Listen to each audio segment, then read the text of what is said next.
Hello all. శ్రావణ మాసంలో గ్రామదేవతను కూడా పూజించుకుంటాం కదా! అలాగనే మా ఊరి గ్రామదేవత గంగానమ్మ. మా ఊర్లో లేకపోయినా వేరే ఊర్లో ఉన్నా సరే మన గ్రామదేవతని పూజించుకోవాలి. ఇక్కడ మేమైతే చలి నైవేద్యం, వేడి నైవేద్యం అని 2 రకాలు పెడతాము. సో, చలి నైవేద్యం మనం ఎప్పుడైనా పెట్టుకోవచ్చు. 2 టైమ్స్ పెట్టుకోవచ్చు.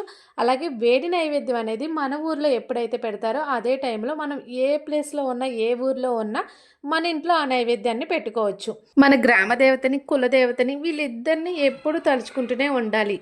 ఇప్పటికీ మీ గ్రామదేవత, కులదేవత ఎవరో తెలియకపోతే మీ పెద్దవాళ్ళని అడిగి తెలుసుకుంటే చాలా మంచిదనమాట. ఎందుకంటే మనం నెక్స్ట్ జనరేషన్స్‌కి ఇవన్నీ అందించాలి కాబట్టి.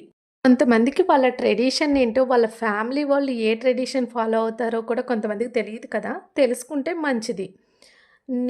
మా అమ్మ వాళ్ళు కూడా కొన్ని ఫాలో చేస్తారు. ఇప్పుడు అత్తయ్య వాళ్ళు ఏ ట్రెడిషన్ అయితే ఫాలో చేస్తున్నారో, ఇప్పటికి నేను అదే ఫాలో చేస్తున్నాను. ఇప్పుడు వాళ్ళ ఇంటి పేరుకి మోస్తున్నాం కాబట్టి, వాళ్ళ ట్రెడిషన్‌ని ఫాలో చేసి, వాళ్ళ నెక్స్ట్ జనరేషన్స్‌కి ఇవ్వాలి కదా! సో, అందుకని నేను చేస్తూ ఉంటే, మా అబ్బాయిని కూడా ఇన్వాల్వ్ చేస్తాను. సో, వాడు కూడా ఇన్వాల్వ్ అవుతాడు. ఇలా చూస్తూ ఉంటే అర్థమవుతూ ఉంటుంది. వీడియో నచ్చితే సబ్స్క్రైబ్ చేసుకోండి.